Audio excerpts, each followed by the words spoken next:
Okay दोस्तों, कैसे हैं आप सभी लोग। आज का वीडियो सेशन बहुत ही इम्पोर्टेंट होने वाला है। आज के वीडियो सेशन में हम forward blocking mode of SCR study करेंगे। We will study about the forward blocking mode of SCR which is very important in the field of examination. Examination की दृष्टि से बहुत इम्पोर्टेंट चीज़ है ये जो मैं बता रहा हूँ।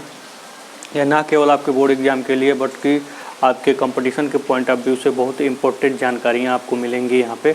इसलिए इस वीडियो को आप शुरू से लास्ट तक ज़रूर देखिएगा। बहुत अच्छे से एक्सप्लेनेशन इसका करने का प्रयास करूँगा कि आपको मेरी बातें अच्छे तरीके से समझ में आ जाएं। अगर आपको लाभ मिलेगा इस वीडियो से, इसको लाइक शेयर सब्सक्राइब ज़रूर करिएगा। हमारे टेलीग्राम चैनल को ज़रूर ज्वाइन करिएगा। आपके शेयर से, आपके सब्सक्रिप्शन से हमको संतुष्टि मिलेगी तो हम अदर वीडियो भी अपलोड करते रहेंगे। तो देखिए यहाँ हम फॉरवर्ड, ये तो फॉरवर्ड बायस में कनेक्ट करना है, मतलब P को प्लस से जोड़ना और N को माइनस से जोड़ना। इसका मतलब एनोड को प्लस से और कैथोड को माइनस से जोड़ना। अगर आपको विजिबल ना हो रहा तो यहाँ से देखिए, फॉरवर्ड का क्या मतलब होता है, एनोड को प्लस से जोड़ना और कैथोड को माइनस से जोड़ना, यही फॉरवर्ड बायस होता है। तो ये तो मैंने काम किया है, ठीक है। फॉरवर्ड बायस समझ में आ गया। कैथोड को हमने नेगेटिव से, एनोड को पॉजिटिव से जोड़ दिया सही डायरेक्शन में। लेकिन इसको ब्लॉकिंग क्यों कह रहे हैं, हम ये इस चीज़ को समझ रहे हैं। मतलब ब्लॉक होने का मतलब रुक जाना, स्थिर होना। क्यों कर रहे हैं हम इसको ब्लॉकिंग, देखिए हमने प्लस से इसको एनोड को जोड़ा है, माइनस करंट ऐसे फ्लो होगी, करंट क्या होगी, ऐसे फ्लो होगी। यानी कि ऊपर वाला सब क्या होंगे, पॉजिटिव पोटेंशियल होगा, नीचे क्या होगा, negative potential, positive negative potential इसी प्रकार से होंगे। अगर दिखाएं तो पहले जंक्शन की हम बात करें तो P प्लस से और N माइनस से जुड़ा है। यानी कि पहला जंक्शन क्या है, फॉरवर्ड बायस में है। देखिए N है ना, नेगेटिव वाला टर्मिनल है N से, अब P से पॉजिटिव वाला पहला सही डायरेक्शन में फॉरवर्ड बायस में हो गया।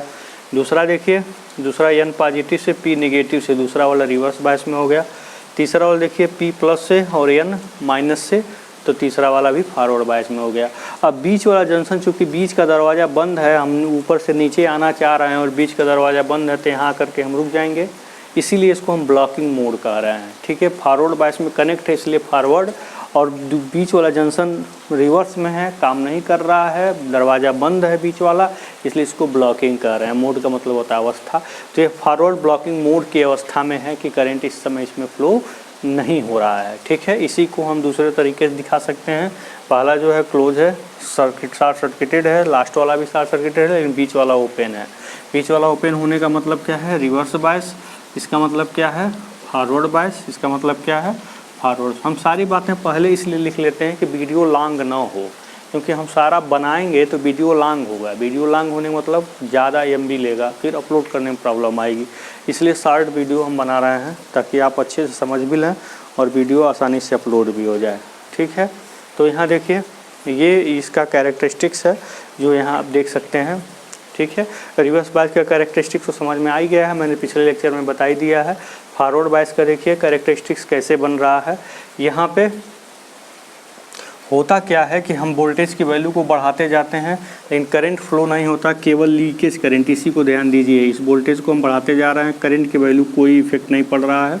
मान लीजिए यहाँ पे अगर 4 मिली एम्पियर हमने दिखा दिया, यहाँ पे जो भी हो, यहाँ पे मान लीजिए ये आपका 10 वोल्ट, 20 वोल्ट, 30 वोल्ट, 40 वोल्ट, ऐसे हमने वोल्टेज बढ़ा रहे हैं धीरे धीरे। यहीं से आप देख रहे हैं क्या वोल्टेज बढ़ा रहे हैं, वोल्टेज तो बढ़ता जा रहा है, लेकिन करंट कोई इफेक्ट नहीं पड़ रहा है। करंट जिसका है 10 के 10 का 10 है, लीकेज करंट ही केवल फ्लो हो रही है। यहाँ पे आने के बाद, एक पॉइंट के आने के बाद वोल्टेज जैसे ही हम बढ़ा रहे हैं तो हो क्या रहा है कि इसमें ऑटोमेटिक कंडेंसन जनरेट हो रहा है। कंडेंसन मतलब जंक्शन जो बीच वाला हमको रोका हुआ था, ये ब्रेक हो जा रहा है। करंट आसानी से बहुत तेज़ फ्लो होगा, और जब करंट फ्लो होगा तो कांस्टेंट पावर डिवाइस होने के कारण जब करंट बहुत तेज़ फ्लो होगा तो वोल्टेज ऑटोमेटिक क्या हो जाएगी, बहुत ही कम हो जाएगी। इसीलिए यहाँ पे करंट फ्लो होना है तो वोल्टेज ऑटोमेटिक बहुत कम हो जाती है, यहाँ पे आ जाती है, वोल्टेज इतना ही हो जाती है बाद में, और करंट का मान मैक्सिमम हो जाता है, ठीक है। इसलिए कैरेक्टरिस्टिक्स ऐसे होती है कि वोल्टेज मिनिमम हो गया, करंट मैक्सिमम हो गया। क्योंकि ये सब कांस्टेंट पावर डिवाइस है, इसलिए यहाँ पे क्या होगा, जब कंडेंसन होगा तो वोल्टेज मिनिमम हो जाएगा, करंट क्या होगा, मैक्सिमम हो जाएगा। यहाँ देखिए दो टर्म आता है, लैचिंग करंट और होल्डिंग करंट। इसको हम डिटेल स्टडी करेंगे, इसका एक हम वीडियो अलग से ही बताएंगे। यहाँ हम संक्षिप्त में इसके बारे में बता देते हैं। देखिए यहाँ पे एक ऐसा रेंज बनाया गया है, ये जो होल्डिंग करंट है ना IH, ये टर्न ऑफ से रिलेटेड है, मतलब SCR के बंद होने से रिलेटेड है। और IL क्या है, SCR के ऑन होने से रिलेटेड है। किससे रिलेटेड है, ऑन होने से रिलेटेड है। और किससे रिलेटेड है, ऑफ होने से रिलेटेड है। इसका मतलब क्या है, देखिए आपको डिफाइन करना होगा लैचिंग करंट को, तो आप कह सकते हैं लैचिंग करंट वह मिनिमम करंट है, क्योंकि मैक्सिमम तो ऊपर जा रहा है, मैक्सिमम इसके ऊपर ही तो है, मिनिमम सबसे मिनिमम करंट सबसे नीचे ही होगा। तो IL या क्या है, ये मिनिमम करंट है, वह मिनिमम करंट है जिसके ऊपर करंट का मान बढ़ाने से SCR ऑन हो जाता है, या जिस पर SCR क्या हो जाता है, ऑन हो जाता है। कौन सा करंट है, IL एनोड करंट, वह मिनिमम एनोड करंट जिस पर SCR ऑन हो जाता है, टर्न ऑन हो जाता है, उसको हम क्या बोलते हैं, latching current. Point to be noted, very important point, this is definition of latching current which is very correct, that is related to your characteristics. ये आपके कैरेक्टरिस्टिक्स से रिलेटेड है। IL क्या है, वह मिनिमम एनोड मिनिमम करंट जिस पर SCR on हो जाता है, या जिसके ऊपर SCR ऑन हो जाता है, उसको हम क्या बोलते हैं, लैचिंग करंट बोलते हैं। ठीक है। अब होल्डिंग करंट क्या है, देखिए होल्डिंग करंट को इसके नीचे दिखाया गया है। ठीक है, इसके नीचे ये देखिए, मतलब इसके और इसके बीच में इतना गैप है, ये सब गैप क्या है, होल्डिंग करंट का ही है। यानी कि होल्डिंग करंट इसके नीचे भी अभी है, यानी कि मैक्सिमम होल्डिंग करंट को दिखाया गया। इसके ऊपर लैचिंग करंट आ जाएगी, या मैक्सिमम होल्डिंग करंट को दिखाया गया। यानी कि आप होल्डिंग करंट को अगर डिफाइन करेंगे तो होल्डिंग करंट कैसे डिफाइन करेंगे, वह मैक्सिमम करंट जिससे मान कम हो जाए, किसका, एनोड करंट का। यही तो एनोड करंट ही तो इसमें फ्लो हो रही है। एनोड का वह मैक्सिमम, एनोड करंट का वह मैक्सिमम करंट जिससे वैल्यू कम हो जाए तो SCR क्या हो जाता है, ऑफ हो जाता है। मतलब होल्डिंग करंट वह मैक्सिमम एनोड करंट है जिससे कम होने पर SCR क्या हो जाता है, ऑफ हो जाता है। अगर मान लीजिए, अगर आपका होल्डिंग करंट अगर मान लीजिए 4 मिली एम्पियर है होल्डिंग करंट, ठीक है, इससे जैसे ही एनोड करंट 4 मिली एम्पियर है, जैसे इससे कम हुआ, ठीक है, तो ये क्या हो जाएगा, SCR ऑफ हो जाएगा। ये होल्डिंग करंट भी एनोड करंट है जो ऐसे फ्लो हो रही है। तो वो कौन सी करंट है जिससे कम होने पर SCR क्या हो जाएगा, ऑफ हो जाएगा। ठीक है। अब देखिए उसी तरह से लैचिंग करंट है। मान लीजिए अगर ये 10 एम्पियर आपका 10 मिली एम्पियर चाहे जो भी हो, एक फिक्स करंट है, उस पर SCR क्या है आपका, ऑन है, लेकिन उससे कम होगा तो क्या हो जाएगा, क्या होगा तब। ठीक है, ये तो हमने बातें बता दिया कि IL लैचिंग करंट एक मिनिमम करंट होना चाहिए SCR को ऑन होने के लिए, होल्डिंग करंट एक मिनिमम करंट होना चाहिए SCR को ऑफ होने के लिए। ठीक है, मतलब उससे कम होगा तो SCR ऑफ हो जाएगा, लैचिंग करंट उससे ज़्यादा होगा तो SCR क्या हो जाएगा, ऑन हो जाएगा। लेकिन अगर मान लीजिए एनोड करंट होल्डिंग करंट और लैचिंग करंट के बीच में है, तो आप उस कंडीशन को क्या कहेंगे। ठीक है, तब SCR पर क्या इफेक्ट पड़ेगा, कब, जब आपका होल्डिंग करंट और लैचिंग करंट के बीच की अवस्था होगी, तो उस समय आप क्या कहेंगे, उस समय SCR ना टर्न ऑन होगा और ना टर्न ऑफ होगा।